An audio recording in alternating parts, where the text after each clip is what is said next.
Hello, everyone. I wanted to take the opportunity in week 6 to thank you all for your hard work in IP 822. So far, we have touched on several of the uh, qualitative research approaches covered in Creswell. Know that this course I will not um, give you everything that you would need to be able to be um, fully well versed in all of the designs. But my hope is that we are providing you with the resources, insight, and the tools to be able to go further in your exploration of the different designs. In other words, um, we could develop an entire course for each of the designs. So my hope is that you take what we have covered thus far as a springboard for you to explore further, to look further into each of the designs. So with that said, in terms of module 6,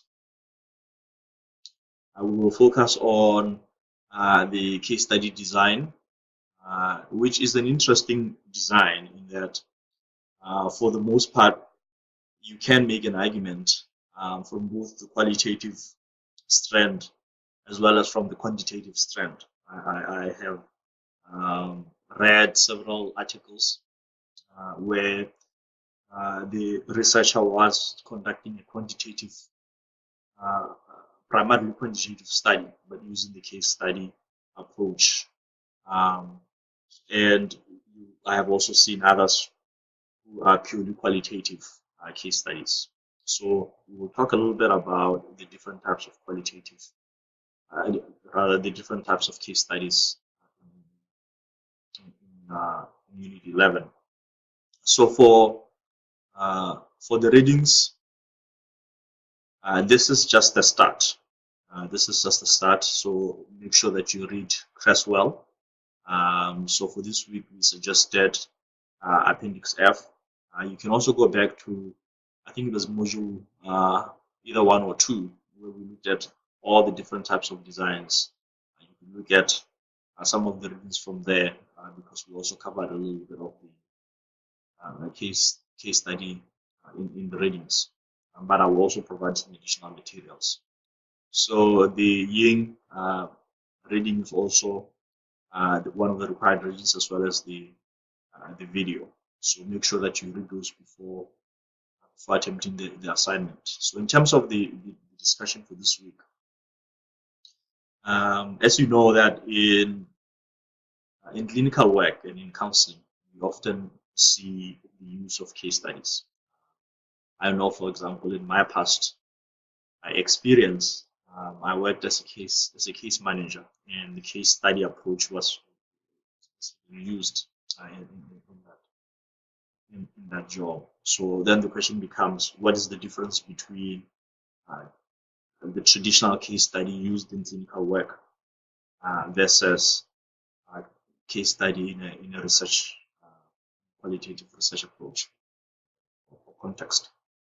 So if you were to clarify the differences or the similarities and differences, how would you go about doing it? So in other words, try to describe the clinical case study and then describe the case study from the qualitative research context and differentiate between those two so that we can be able to see that you see the difference between the two.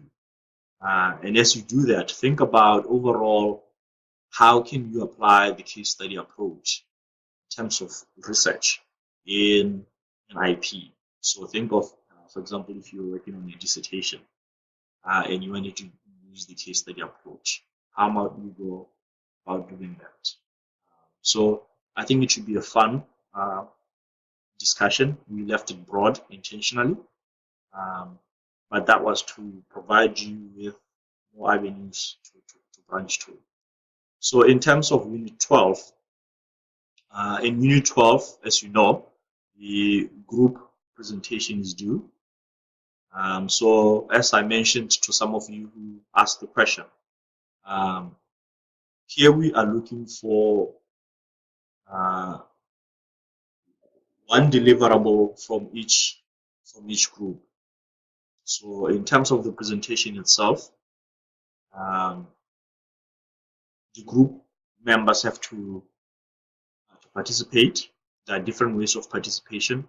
It does not necessarily mean that everyone has to provide the voiceover, but I want to make sure that everyone has that everyone in the group is playing a role that has been agreed upon by each of the groups. Make sure that the slides are that you have between 10 and 15 slides. I'm not necessarily looking for a book, sort of an extensive. I've seen some people try to do 25 slides. I won't read it, so make sure you stop. 15 should be the maximum slides. In terms of the recording itself, I would say keep it also under 10 minutes. I think that would be helpful. So don't go, try not to make it too long. Okay, so again, this is based on the plan that you submitted a few weeks ago. But if you have any questions or concerns, let me know. Make sure that you test your recorded file before you submit it. Make sure that the recording is working. There are different technologies that you can use for this assignment.